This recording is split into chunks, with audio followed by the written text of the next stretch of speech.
every part of that performance was well deserved.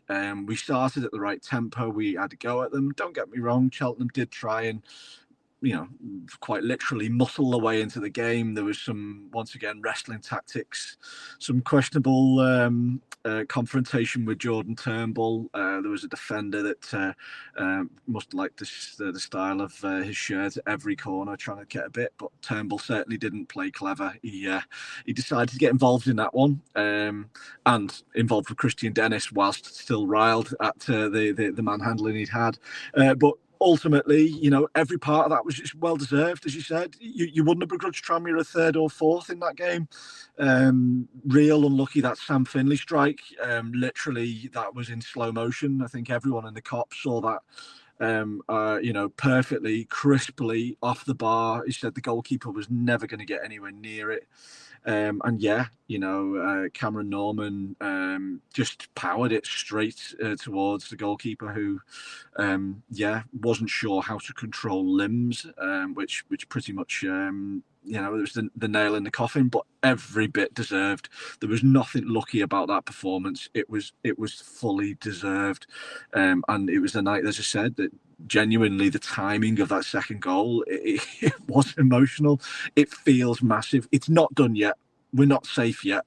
We've still got more football to play, and this game is a cruel mistress. There's always something around the corner, a stupid refereeing decision, which we've had plenty, a cruel injury, or a wonder goal against that can turn the tide of things. But it just feels massive to have those points banks now. And if I'm honest, as I said, that if you're a Carlisle or a Morecambe player, you're going to have one eye on tonight's result. 9 points now. They've got 8 games left to play. 9 points they've got to haul in off Tranmere. Okay, we've only got 7 games to play. But yeah, you made the point in your last podcast, more than a point a game. It's a big psychological barrier. And that doesn't look like a Tranmere team that, isn't going to compete in the games that have got to come. We've shown since the Andy Crosby takeover there, we've been away, we've taken points. We've been to Bradford, who are a bang in form. We beat a team, and then we've played a team tonight there that aren't in form, and we've put them to bed. There's every reason why the lads should be confident. And do you know what? Even if there is a slip-up result, we've looked like, for the first time in a long time, we've got more than enough to compete in this league.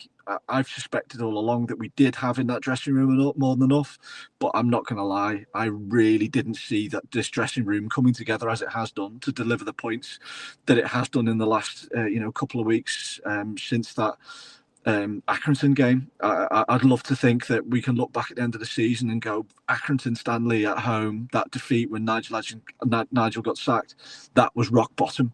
Because for so long as a Tranmere fan, it just felt like every time we felt like we'd hit rock bottom, we literally found a new, lower, darker place to go.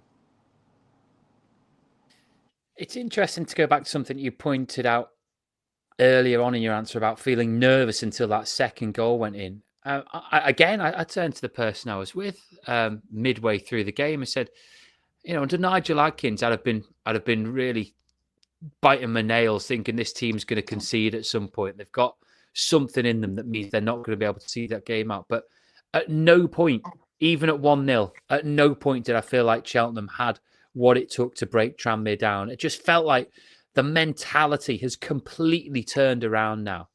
And that mentality has rubbed off a little bit, I think, on the fans in the stadium, because I didn't feel that tension. You rightly point out that the Kop was absolutely magnificent tonight, and there were about 6,500 home fans in there, which is brilliant, really. More than Tranmere were getting when they were at the bottom end of League One and Deleuze Parry at times. There was a real good attendance in there, and they did make some noise. But I didn't feel those nerves. I didn't feel them at all. I just felt like this team now has got itself together and was going to see it out. Yeah, maybe says more about me. I'm the Boreham Wood, the spooky ghost emoji was what I was apparently twinned with at Boreham Wood at Wembley. I'll be honest, it was just, that there's only one referee in error, a silly penalty given for a hold or something like that could have brought all that down. That second goal was massive. We'd had some massive chances with Finlay hitting the bar, the Regan Hendry chip, which you could see exactly what he was trying to do, but it was 2 foot the wrong side of the post. The Josh Hawke shot that deflected wide, which the goalkeeper had no idea, or the defender had no idea where it was going.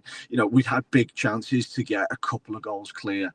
And as I said, this game's a cruel mistress. The fate can be, really, really cruel when a team deserves nothing and they get something, and it can turn a season, spark a run. The length that this run goes on for now is key. We've done a great job since Crosby's took over.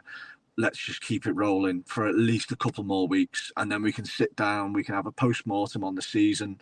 We're going to have hopefully new owners, and then we put one eye to 25-26 and what Tranmere is going to look like next year.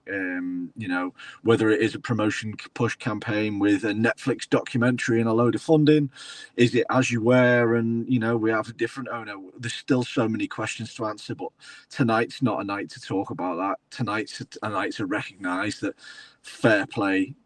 We questioned whether they cared. We questioned whether they were bothered.